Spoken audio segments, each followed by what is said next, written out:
welcome to the 2017 annual debate. For those of you who are rejoining us from last year, welcome back. For those of you who are joining us for the first time, congratulations on making the smart choice. The annual debate goes from strength to strength each year, and from where I'm standing, there isn't a free seat in the House, which is good news.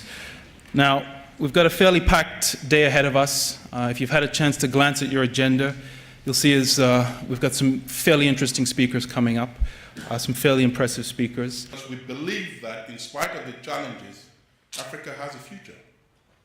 And we talk about all the problems and all that, and those problems will persist, some of them will remain. But I think that we're coming to the stage now where the challenge for all of us in this room and outside of this room, it's not what the issues are, it's how do we move from talk to action? How do we make Africa work? The African continent has plenty to offer.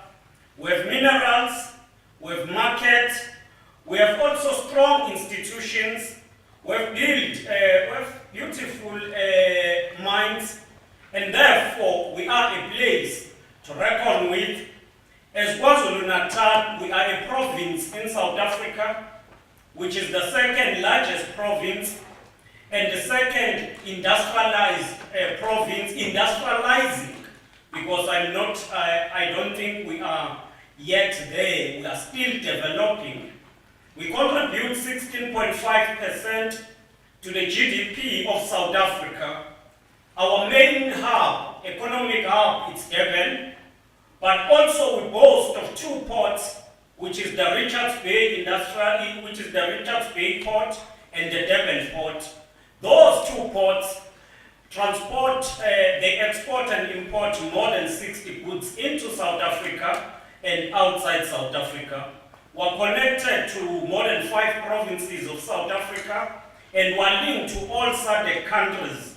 So if you are located to KwaZulu-Natal, you easily access Johannesburg, Eastern Cape, Mpumalanga, Free State, which are very crucial provinces of our country. The final thing we thought was important is that we need to align all these young people around solving the grand challenges of Africa and the great opportunities that Africa has.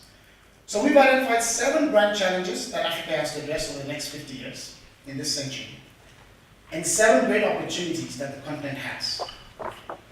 And so think about the schools that we're building in this university. We thought instead of building a school of engineering, a school of business, a school of law like might happen in traditional universities, let's think about the big challenges that Africa has to address over the next 50 years. And rather build our schools around those challenges. So what are these challenges? And by the way, when I say challenges, these are things that if Africa doesn't address, we're going to be in serious trouble in the 21st century. The first is urbanization. 800 million people are slated to move into African cities over the next 40 years. How are we going to prepare for this? Right? Now, the nice thing about every challenge is that there's also great opportunities that comes with it, right? Because we need to think about what are all the challenges and opportunities of urbanization with respect to sanitation, transportation, urban planning, how do we use technology to create smart cities, etc. Real estate. Nigeria has a massive backlog of homes.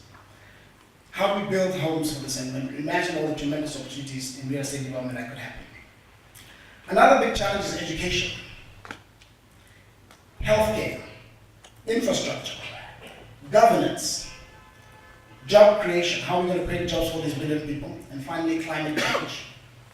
These are the big challenges that we believe that if Africa doesn't address, we're going to be in serious trouble. The opportunities are things that we believe that are low-hanging fruit for Africa. Things where we have an unusual competitive advantage, but we haven't captured them yet. So these are things like agriculture. We spend about $35 billion importing food into Africa that we can actually grow. And we have a lot of sunshine and rain and abundant land that hasn't been cultivated yet. There's no reason why we should be importing food into Africa. Tourism. Africa has tremendous tourism potential, and this is also a fantastic opportunity for job creation. Regional integration. We do less than 15% of our trade with each other as a continent. There's very little investment that flows between African countries. So how do we harness these young people to build the bridges between African countries? Another great opportunity is how we manage our natural resources better, like oil and gas and so forth. How do we manage those sustainably? Wildlife conservation. It's a wonderful opportunity for us to also create jobs and to build tourism. Arts and culture, and finally the empowerment of women. Moreover, the pace of global development and the shifting economic landscape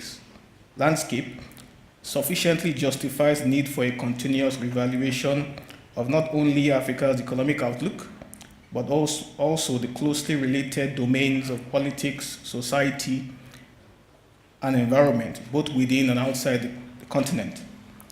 2016, as we all are aware, shook most African economies in so many ways, from economic and political instability to foreign relations and environment.